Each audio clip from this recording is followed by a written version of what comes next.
So what are some of the things that you've heard tonight that would make you think that there would be advantages of incorporation or some challenges around incorporation?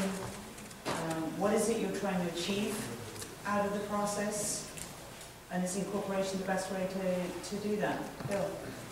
Well, I think the most remarkable thing is the story of the chosen. And it's not to do with a municipality, but it's to do with leadership by a council that could be applied to a regional district in terms of how they do business. And that, to me, is the remarkable thing. It's not so much becoming a municipality, it's becoming responsible in your taxing and spending policies, looking at other models. And to me, that's the big learning tonight, is that we don't have to have a $14 million tax increase like we're facing right now from this board. Because they want to do it all themselves. But that's where you guys get the reward. You know, I've been watching for years the UBCM meetings, and there's never on the agenda the discussion about models of service delivery like you have. They never discuss that. They always get off on other tangents. And I hope that you can influence that organization to talk about delivery models that are different than the current high cost.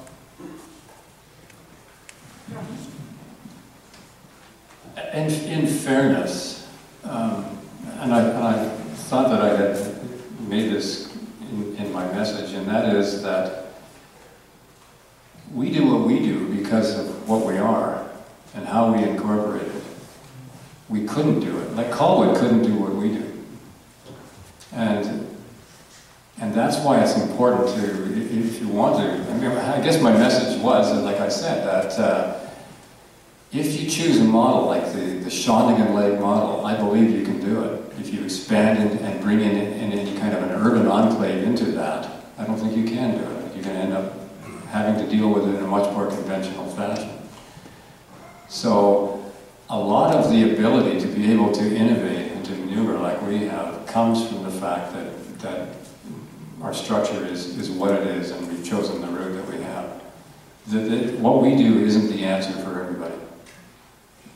John, can you also address at the same time, because there is still the challenges, you still are part of a regional district, there are still decisions that get made at that regional district level, and you face the challenges that Bruce faces where he's kind of, one voice in a very large group. So becoming a municipality brings you some powers and authorities, but there's still authorities that are vested in the regional district that you still participate in that bigger picture.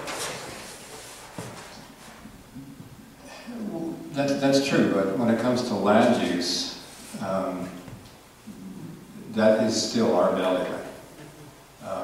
And the other things that we participate in, we choose to participate in, and we could opt out of much of that if we wanted to, but it's just not economically sensible for us to do it. Some of the frustrations come from weighted voting. Colwood is a victim of weighted voting. You have a sewer, of course, liquid waste area that they're part of. You have 3 municipalities that are opposed to a specific policy. You have 3 municipalities that are in favor of it. But because of the weight, you just get done in, you get overwhelmed, and Colwood is now in a terrible position from the sewer perspective, and there's nothing they can do about it. So, I don't know if that answers what I'm getting at. Machosen it's an odd situation when you're a municipality in a regional district, if you're a rural municipality, because even though we're the second largest landmass, we only have 1 vote in 86 because of the weighting. And that's insignificant. It amounts to nothing when it comes to a weighted vote. But, because I'm a guy that likes to beak off, I get to have an inordinate amount of influence in some affairs that maybe I shouldn't have. So it's a complex issue, and there's no really easy way of identifying what you're going to get. My name is Bill Savage. I'm sort of coming at this from the Parks and taking on the Parks Commission. Also, for those who don't know me, I do work on the water. I'm on the lake 300 days of the year, so the lake is my concern, my number one concern. The days that I'm not actually working on the water, I probably drive a perimeter of the lake 4 or 5 times. I know the community, I know the area. I keep my eyes open. Now, regards to the lake, and my question is for parks, or in regards to parks as well as bylaw. On my block alone, we have 11 lakefront owners. Of those 11 lakefront owners, I've counted 27 bylaw infractions. That's just on the lakefront owners. That's just on one block on the lake. I guarantee to everybody here that there is at least 1,000 lakefront infractions which are a detriment to the lake, the water quality, so on and so forth. Now, before this SOIL problem came upon us, we had problems with the lake. We still have problems with the lake, and if we beat the SOIL proposal, we will still have problems on the lake that have to be dealt with. And it's Shawnigan Lake. It's the most important part of this community.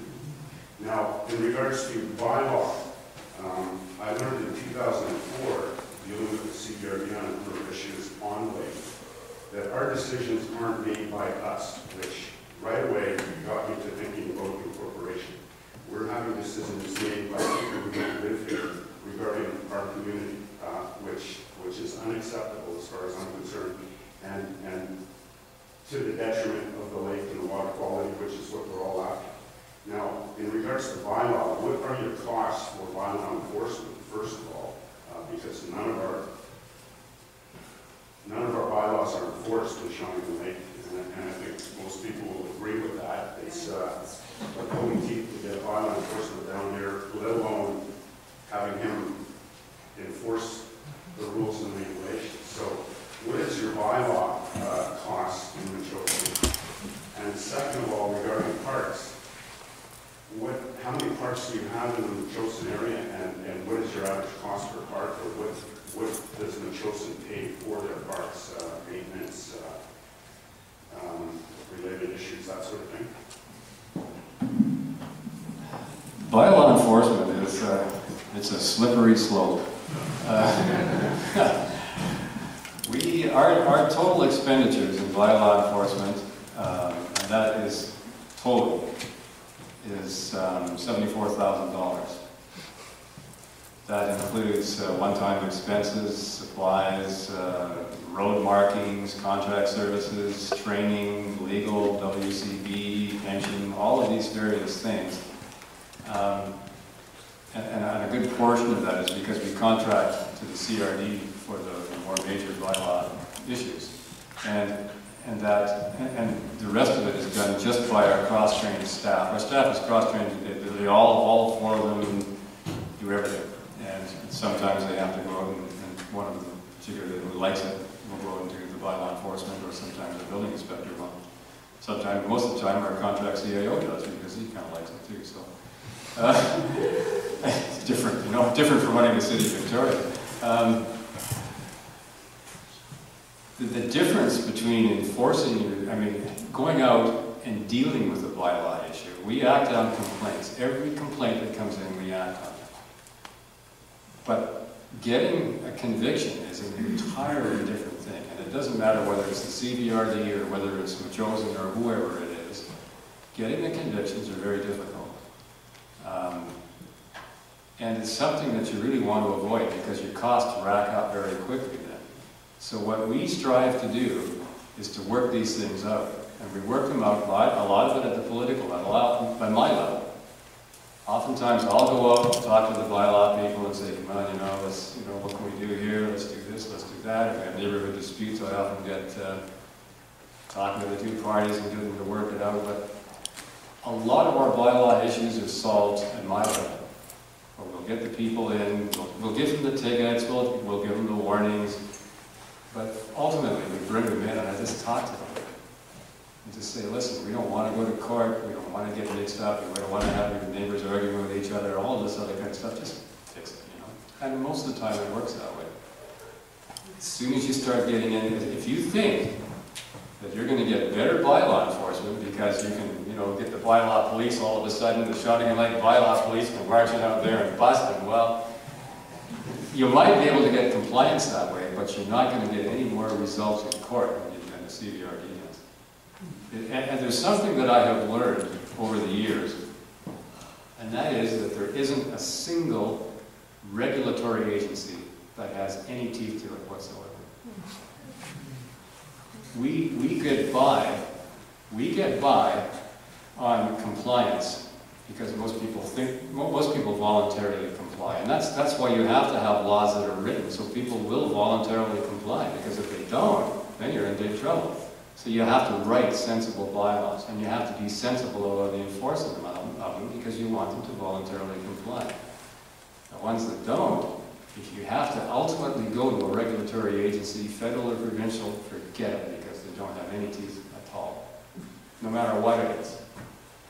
That's a cynical attitude that I have developed from having to, you know, from experience. That's right. Oh, he's just gonna dig up the beach, you know, you can't do that. Well, we'll get the province in. Well, guess what? You know, if you got a leaky oil into the system, guess what? The people that look after it are sitting in an office up island somewhere, and it's one guy in one office going, well, no, maybe we should do this. And, you know, it's very frustrating. Voluntary compliance. I think you hit a nerve with John. I think John's sentiments are probably echoed by most councillors, you know, and or mayors, because usually the buck stops where the mayor's desk is, and on these bylaw issues, because they're often between neighbors and often. But I would just add maybe a little bit more to it in that each municipality can target certain offences, right? You're still bound by the regulatory options you have in terms of what you can enforce and what you can't. But you can't say, like a lot of communities want to go after secondary suites, or maybe it's water quality violations. So you can focus your energies on whoever's doing your bylaw, whether it's through contract or your own people. But you are bound by the law and what you can, and it is very challenging if you really want to enforce to the nth degree. You know, by the time you get to court and spend a lot of money with lawyers, no offense to any of our legal professionals, you gobble up a lot of your time and effort on that, and often without a lot of success. Best time is to get them in between the mayor's office and try and work it out person to person. It is. It really is. Yeah. Well, just to follow up, I can understand the compliance, you know, or go ahead, I wonder what you have to say first. Oh, no, I was just going to talk about parks. You asked the second question. Oh, right. But, yeah, we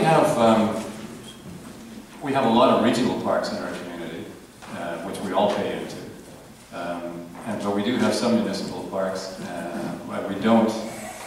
We have a lot of the parks are looked after by volunteers, or were looked after by volunteers up until when we took over our own highways crews, and we have sufficient time that we can devote enough time to our trails and our parks that we figure about 2 weeks with 3 guys should do it, and then the volunteers look after the lighter stuff.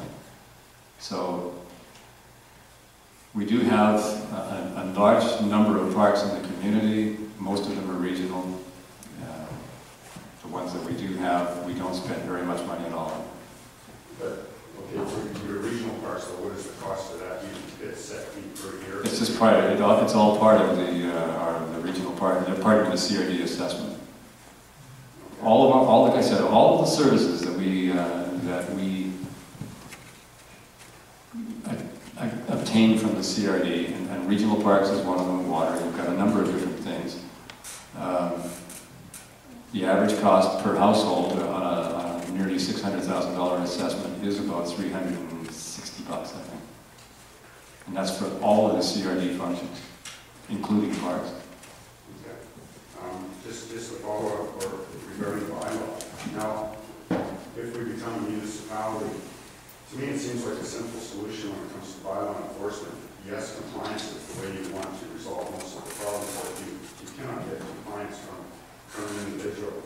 Can you not impose a fine, an automatic fine, a set amount of fine? And if that is the case, that you can impose a $5,000 fine, or a $2,500 fine, or a $10,000 fine.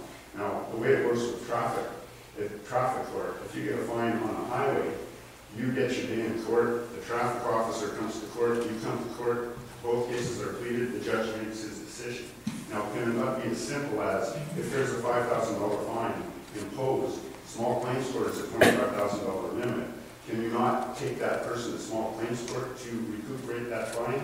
The bylaw enforcement officer shows up, gives his case, the perpetrator gives their case, and the judge makes a simple decision. To me, when it comes to bylaw enforcement, if it's a bylaw enforcement, by law enforcement, it is a law that's required to follow. Now, if you're not following that law, then you should be punished for it in some sort of sense. Now, and if it's a bylaw, all the judge has to do is just look at the bylaw and say, you've made your case, or you made your case. Bylaw either wins or loses, but I would say that 50% of the cases, if something like that occurs, the bylaw would probably win. Therefore, you would be generating money in order to fight the bylaw. I certainly understand the frustration. Not that easy. George, probably. Just to give you a local example, in Area B, dogs barking is a real problem. And you will be told by the enforcement officer, bylaw enforcement, well, you should log what's happening. And you can spend weeks and weeks logging what's happening and how dogs barking or intruding on your piece of wire, and nothing happens.